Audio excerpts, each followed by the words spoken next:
Honestly, it never gets easier, but the benefits are too hard to ignore. That's why I do it every day.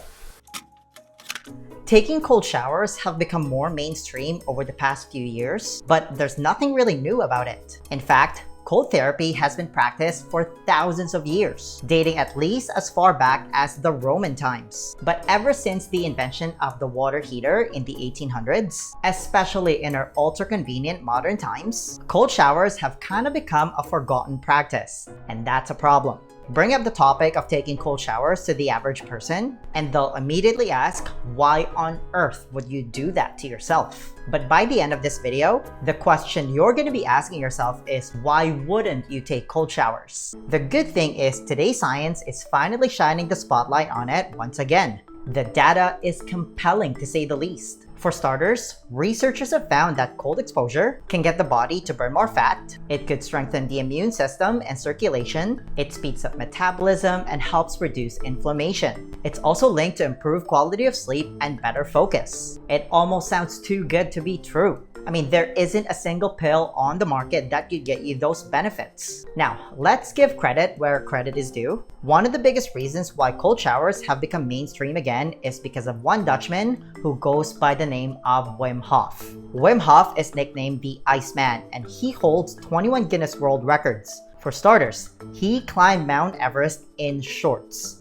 What's even more impressive is he led a group of 26 people to the summit of the world's highest freestanding mountain, Mount Kilimanjaro. 11 of the team climbed the mountain dressed just in shorts and without tops to arrive unhurt at the mountain's peak, where the temperature is a brutal minus 20 degrees Celsius or minus 4 degrees Fahrenheit. I mean, that almost sounds made up, but it's not. As a result, he's basically amassed a cult-like following. He inspired me to do ice baths when I was in Mexico. Something I never thought I would do in my wildest dreams. Because even a quick plunge in an ice bath yields amazing benefits. Studies have shown that Wim Hof's method of breathing, meditation, and cold exposure have allowed him to suppress the innate immune response. I mean, think about the possible applications of his methods when it comes to fighting off pathogens and reversing autoimmune disorders. In terms of fat loss, cold therapy activates something called brown fat, which is very dense in mitochondria. Mitochondria, in case you didn't know, is where fat is combusted for energy. Babies actually have a lot of brown fat as a survival mechanism to keep themselves warm. It makes sense. They can't really move much. They need a way to keep themselves warm. So you actually have a type of fat in your body that burns fat. Imagine that. Cold therapy activates it. Even as little as 30 seconds of cold shower, as long as you crank it to the coldest setting, is enough to trigger your body's beneficial adaptation to the hormesis. Yes, it sucks at first, just breathe your way through it. You'll get used to it eventually. It's voluntary hardship which builds mental fortitude. And here's the thing, if even a fraction of what they say about the benefits of cold showers is accurate, then it's something worth considering. But all those things are just icing on the cake for me. Personally, I started taking cold showers because it's uncomfortable. Because I know that the more you push yourself outside your comfort zone, the more you grow. The more you learn about yourself and your so-called limits, which in turn builds up your resiliency to things that make you feel scared. Being an online health and fitness coach, I'm always constantly learning and evolving. And if you want to work with me, you can book a free consultation to join the Fat Loss Accelerator VIP program by clicking the link in the description and comments below. But as I've learned over the years, it's not about the quantity of the books you read, it's about the quality. I'd rather read and reread the same 4 books than read a book a week and not execute. To me, that's just a form of mental masturbation. It's an insidious form of procrastination. But 2 specific books stick out and have left a mark on me recently. The first one is called The Flinch by Julian Smith, which you can get for free. The other one, which has now become one of my all-time favorites, The Comfort Crisis by Michael Easter. Let's quickly talk about the former. The Flinch is about the moments when we shrink up before a big moment. That moment of hesitation. For example, before you speak in front of a large crowd, which is the single greatest fear for the average person. Moments like before you ask someone for their phone number, before you have the talk with your partner. If you're into extreme sports, the moment before you jump out of a perfectly working plane when you go skydiving, or before you jump off when you go bungee jumping. You get the point. For the context of this video, the moment before switching the shower to its coldest setting.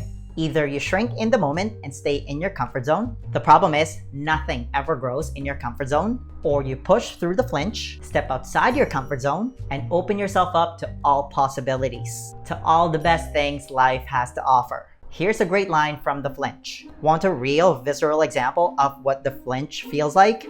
Try this. When you're at home and have 5 minutes, go to your bathroom, walk up to your shower, and turn on the cold water. Wait a second, then test it to make sure it's as cold as possible. Do you see what's coming? If you do, you should tense up immediately. You should feel it in your chest. You might start laughing to release the tension, and you haven't even stepped inside. You're predicting a flinch that hasn't happened yet. You're already anxious about it, about something that hasn't happened and won't kill you. Anxious about something that barely hurts at all. Okay, do it. Now is the time to step in the shower. As the cold water hits you, you might shout or squirm, but the discomfort lasts only a second. Now, there's a couple of ways to do this. Option A, if you have a water heater, and most people do if you live in the West or a big city, you can start with a warm shower, wash yourself properly, then crank the water gradually to its coldest setting. That's what I do when I'm in Canada. Option B, you can also just cut the crap and crank it down to the coldest setting right away. So day after day, I step into the flinch. You quickly get used to it. You get comfortable with cold instead of trying to avoid it. You put yourself in the path of the shower to speed up the adjustment process. Remember your reaction. You can use this method for everything. A moment before, the flinch seems so uncomfortable that you might talk yourself out of this. You convince yourself that it's pointless, but it isn't.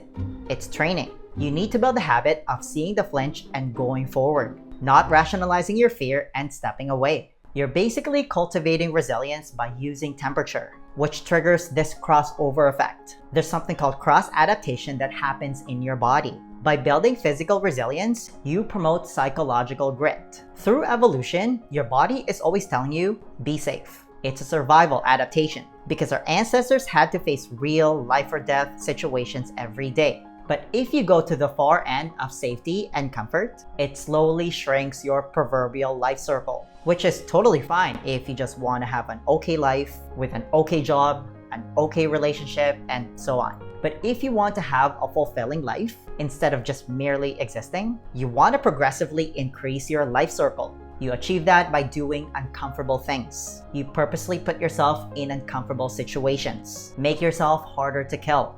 Become anti-fragile, which is the premise of one of my all-time favorite books, The Comfort Crisis. In our ultra-convenient modern times, we're surrounded by comfort. For example, we take for granted our AC and heaters that automatically regulate the temperature in our house. We take for granted having a car that takes you from point A to point B, or literally being able to get any food you want with the press of a button on your smartphone. And there's nothing inherently wrong with comfort. It's when you go through your entire life only knowing comfort where it becomes a problem.